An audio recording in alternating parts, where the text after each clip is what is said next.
සුබ දවසක් ඔයාලා හැමදෙනෙක්ටම. ඉතින් ඔයාලා එකතු වෙන්නේ බබාව එක තැන ඉඳන් තනියෙන් කන්න පුරුදු කරන වීඩියෝ සීරීස් එකේ 3 වෙනි වීඩියෝ එකත් එක්ක. ඉතින් මේ වෙනකොට අපි කතා කරලා තියෙනවා ටිප්ස් 5ක්. මම හිතනවා මේ ටිප්ස් 5 හරිම වැදගත් අපි බබෙක්ට එක තැනක ඉඳන් කන්න පුරුදු කරන ගමනේදී. ඉතින් ඇත්තටම මේ කෑම කවනවා කියන්නේ බබාට අම්මා කෙනෙක්ට ඇත්තටම යුද්ධයක්. ඉතින් මේ යුද්ධේ කවදා හරි ජයග්‍රහණය කරන්නේ බබා තනියෙන් කන්න පටන් ගත්ත දවසට. ඉතින් ඒ නිසා ඒ යුද්ධේ දිනන්න හොඳම ටිප්ස් ටිකක් තමයි මම මේ වීඩියෝ සීරීස් එකෙන් ඔයාලට ඉදිරිපත් කරන්නේ. මේ හැම ටිප් එකක්ම මම මගේ බබාට යූස් කළා සහ ඇත්තට මේවා සාර්ථක වුණා. ඉතින් අපි බලමු අද මොනවද මම ඔයාලත් එක්ක ෂෙයා කරගන්න ටිප්ස් කියලා. දැන් අපි ටිප්ස් 5ක් කතා කරන්න තියෙන්නේ. 6 වෙනි ටිප් එක තමයි අපි බබාට කෑම එකක් දෙනකොට ඔයාට පුළුවන් නම් පොඩි ආට් එකක් දාලා දෙන්න. දැන් උදාහරණයක් විදියට හිතන්න අපි රොටි එකක් බබාට හදලා දෙනවා කියලා. එතකොට මේ රොටි එක නිකම්ම රොටි එකක් විදියට දෙන්නේ නැතුව ෆ්ලවර් එකක් විදියට හදලා නැත්තම් පොඩි ඩෝල් කෙනෙක් විදියට හදලා ඉරක් විදියට හදලා ගහක් විදියට හදලා මේ විදියට මොකක් හරි පොඩි වෙනසක් කරලා බබෙක්ට දෙන්න පුළුවන්. එතකොට අර බබා සාමාන්‍ය විදියට කනවට වඩා ටිකක් වැඩි කැමැත්තකින් ඒ ආහාරය ගන්න පෙළඹෙනවා. ඉතින් හැබැයි දැන් ඇත්තටම අපි හැමෝම හරිම කාර්යබහුලයි ඉන්නේ. ගොඩක් අය ඉන්නවා. ඉතින් ජොබ් එකට යන ගමන් තමයි බබාගේ මීල්ස් ගැන බලන්නේ. ඒ වගේම ගෙදර ඉන්න අම්මා කෙනෙක්ට වුණත් ඉතින් හැම වෙලේම ෆුඩ් ආර්ට් එකක් දාලා බබෙක්ට දෙන එක ප්‍රැක්ටිකල් නැහැ. ඇත්තට මේක අමාරුයි. මම කියන්නේ දැන් මේ වගේ ෆුඩ් ආර්ට් එකක් බබෙක්ට දෙන්න ඕනි. බබෙක් අර කන්න එච්චර කැමැත්තක් නැහැ වගේ තේරෙනවා නම් අන්න ඒ වගේ වෙලාවකට කන්න කම්මැලි වෙලාවකට අන්න ඒ වගේ වෙලාවකට අපිට පුළුවන් මේ ටිප් එක යූස් කරන්න. මොකද හැමදාම හැම වෙලකටම අපිට ආර්ට් එකක් දාලා බබෙක්ට දෙන එක ප්‍රැක්ටිකල් නැති නිසා ඒ වගේ වෙලාවට මේ ටිප් එක යූස් කරන්න. ඉතින් දැන් උදාහරණයක් විදියට අපිට නිකම්ම බබෙක්ට ඒ වගේ වෙලාවක බිත්තරයක් තම්බලා දෙනවට වඩා බිත්තරේට චූටි ඇස් දෙකක් කටක් දාලා අර ඒ වගේ මොකක් හරි චූටි දෙයක් කළත් ඇති. හැබැයි දැන් මෙතනදී ටිකක් ලොකු බබෙක් නම් අපිට පුළුවන් බබත් එක්කම මේ දේවල් කරන්න. ඉතින් මම මගේ channel එකෙන් බුද්ධිවර්ධන ක්‍රියාකාරකමුත් ඔයාලත් එක්ක share කරගන්නවනේ. ඉතින් මේ විදිහට බබාලත් එක්ක බබාගේ food එක arrange කරන එක හරිම වටින බුද්ධිවර්ධන ක්‍රියාකාරකමක්. හිතන්න දැන් අපි පැස්ටා එකක් හැදුවා කියලා. ඉතින් මම බබාට තක්කාලි දෙකක් කැරට් කෑල්ලක් බෝංචි කෑල්ල දෙකක් දීලා බබාට කියනවා බබා ආස විදිහට මේක ඩෙකරේට් කරන්න කියලා. ඉතින් එතකොට බබාලත් එක විදිවලට මේක ඩෙකරේට් කරනවා. සහ එතකොට එයා කනවා. මොකද එයානේ මේක ඩෙකරේට් කළේ. අන්න ඒ වගේ ටිප්ස් අපිට යූස් කරන්න පුළුවන්. ඒ වගේම අපිට මෙතනදී බබා කැමති කලර්ස්, බබා කැමති එළවලු පාවිච්චි කරන්න පුළුවන්. ඒ වගේම තමයි දැන් මේ වගේ ෆුඩ් ආර්ට් එකක් දැම්මම සාමාන්‍යයෙන් අපි සාමාන්‍ය මීල් එකකට වඩා පොඩි එළවලු කෑලි මේ වගේ දේවල් පාවිච්චි කරනවානේ. ඉතින් එතකොට අපිට බබාට කන ගමන් මේ ෆුඩ් ආර්ට් එක ගැන කියලා දෙන්න පුළුවන්, මේ එළවලු ගැන කියලා දෙන්න පුළුවන්, මේ හැම දෙයක් ගැනම කියලා දෙන්න හරි ලේසි. දැන් හිතන්නකො අපි ෆේස් එකක් හැදුවා කියලා. එතකොට මේ තියෙන eyes, මේ nose, මේ mouth සාමාන්‍ය චූටි මාස 10ක වගේ බබෙක්ට ඒ විදිහට කියලා දෙන්න පුළුවන්. එතකොට එයාලා ඒවා අඳුර ගන්නවා.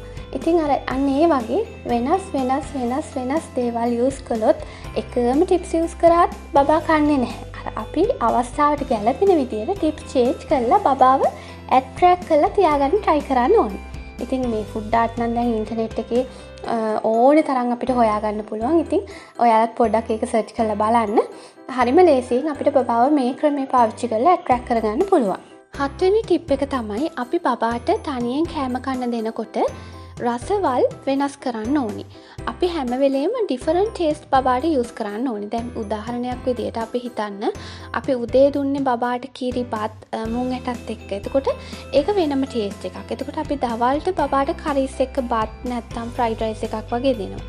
දැන් අපි දවල්ටත් බබාට ෆ්‍රයිඩ් රයිස් එකක් දීලා රෑටත් බබාට ෆ්‍රයිඩ් රයිස් එකේ රස මෙන්න වගේ නූඩල්ස් එකක් හදලා දෙනවා නම් එතකොට අර සේම් රසක් තියෙන්නේ. ඒක උදේට බබාට පරිප්පුයි බතුයි බිත්තරේකුයි දීලා දවල්ට පරිප්පුයි බතුයි වෙන එළවලුවක් එක්ක දෙනවා නම් අර එකම ටේස්ට් එක තමයි යන්නේ. ඉතින් ඇත්තටම බබාලා එතකොට කැමති නැහැ. දැන් උදේ අපි බබාට හැෂ් බ්‍රවුන් එකක් දීලා දවල්ටත් ඒකට දාන එළවලු වෙනස් කරලා කට්ලට් එකක් වගේ හදලා දෙනවා නම් ඒත් බබාලා ආස නැහැ. මොකද අර එකම රස එයාලා කැමති නැහැ හැම වෙලේම කන්න. ඉතින් එතකොට යාලා තනියෙන් කන එක රිජෙක්ට් කරනවා. ඊට පස්සේ ඉතින් අපිට වෙන්නේ ආයෙත් බබාව ඇවිද්දව බබා සෙල්ලම් කර ඉද්දි බබා නොදැනුවත්වම බබාගේ කටට බත් ටික දාලා කවන්න. ඉතින් ඒ නිසා දැන් අපි වුණත් ඇත්තටම එහෙම කන්න කැමති නැහැනේ. අර එක වේලකින් තව වේලකට මාරු වෙනකොට අනිවාර්යෙන් රස වෙනස් කරන්න. දැන් එතකොට බබෙක් හැම වෙලේම අර අලුත් රසක් අලුත් එක්ස්පීරියන්ස් එකක් එයාලා ටිකක් ඉන්ටරෙස්ටිං කන්න. දැන් මෙතනදී ඔයාලා ගෙදර ඔයා වැඩට යන කෙනෙක් නම් ගොඩක් වෙලාවට උදේටයි දවල්ටයි එකටම තමයි යවන්නේ. එතකොට එකම කෑම තමයි උදේටයි දවල්ටයි තියෙන්නේ. එතකොට මේ වගේ වෙලාවකට අපිට පුළුවන් උදේට බබාට විතරක් ස්පෙෂල් වෙන්න වෙන මොනා හරි චුට්ටක් හදන්න. ඇට ටිකක් ඇට જાතියක් තම්බන්න වගේ පුළුවන්. එහෙම නැත්තම් දැන් අපි උයන කෑම එක බබාට උදේට දීලා දවල්ට බබාට ෆ්‍රයිඩ් රයිස් එකක් වගේ හදලා දෙන්න පුළුවන්. එතකොට හරි ලේසියිනේ බත් චුට්ටයි එලවලු චුට්ටක් දාලා ෆ්‍රයි කරලා දෙන්න පුළුවන්. එතකොට රෑට බබාට රොටි එකක් ආප්පයක් තෝස එකක් මේ වගේ අර ඉන්දියාප්ප වෙනස් දෙයක් දුන්නාම බබාලා හරි ආසයි. වේල් 3ටම බබාට බත් දුන්නත් බබා කන්න ආස නැහැ. ඉතින් මේ වගේ අර කෑම ಜಾති වෙනස් කළොත් මම හිතනවා බබා කැමති වෙයි තනියෙන් කන්න. අර ඒ වගේ මම කලින් කිව්වා වගේ ඉතින් පොඩි ෆුඩ් ආර්ට් එකක් දාන්න පුළුවන්, කලර්ෆුල් කරන්න පුළුවන්. දැන් බබාලා ඉතින් රතු පාටට වගේ ආස නම් බීට්රූට් ටිකක් අර ඒ වගේ අර චේන්ජ් කරන්න, කලර් චේන්ජ් කරන්න පුළුවන් කෑම එකේ. ඉතින් අන්න ඒ විදිහට හැම වෙලේම අර බබා කැමති විදියට බබා කැමති රසවල් දෙන්න විදියට අපිට කෑම ටිකක් හදලා දෙන්න පුළුවන් නම් ටිකක් කල යනකම් අර බබාව කෑමට හුරු කරගන්න අපිට හරි ලේසි. එතකොට බබා ටික ටික තනියෙන් කන්න හුරු වුණාට පස්සේ මේක ප්‍රශ්නයක් නැහැ. 8 වෙනි ටිප් එක තමයි appreciate your kid. ඇත්තටම මේක ගොඩක්ම වැදගත් දෙයක්. මොකද අපි හැම වෙලේම අපේ බබා පොඩි දෙයක් කළත් අපි පුරුදු වෙන්න ඕනේ එයාව ඇප්‍රිසියේට් කරන්න. දැන් එයා පොඩි චුට්ටක් හරි එයා තනියෙන් කෑවොත් අපිට පුළුවන් වෙන්න ඕනේ අනේ අපේ බබා ෂෝක් ඔයා ගුඩ්ම ගුඩ් බබා මේ තනියෙන් කාලා දැන් බබාට තනියෙන් කන්න පුළුවන්. අර මේ විදියට අපි බබාව හැම වෙලේම අගයන්න ඕනේ. දැන් ඇත්තටම මේක කෑමට විතරක් නෙවෙයි. අපේ සාමාන්‍ය ජීවිතය ගත්තොත් බබා ඕනිම දෙයක් බබා ඕනිම හොඳ වැඩක් කරාම ඒ දේ අගයන්න දෙමාපියෝ විදියට අපි හැම වෙලේම කටයුතු කරන්න ඕනේ. එතකොට තමයි බබේගේ පෞරුෂය වර්ධනය වෙන්නේ.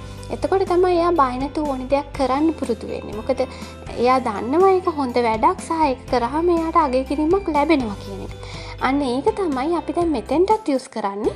බබා තනියෙන් කෑවහම අපි හැම වෙලේම එයාව අගය කරන්නේ. එතකොට ඇත්තටම බබාට උනත් මම දෙයක් කළා මට දැන් මේක කරන්න පුළුවන් මං දැන් ලොකුයි මට දැන් කන්න පුළුවන් මම මෙහෙම කෑවහම අම්මිට හරි හැපි මේ විදිහට එයාලා හිතන්න පටන් ගන්නවා සහ එයාලා ටික ටික අර ඒකට ආස වෙනවා.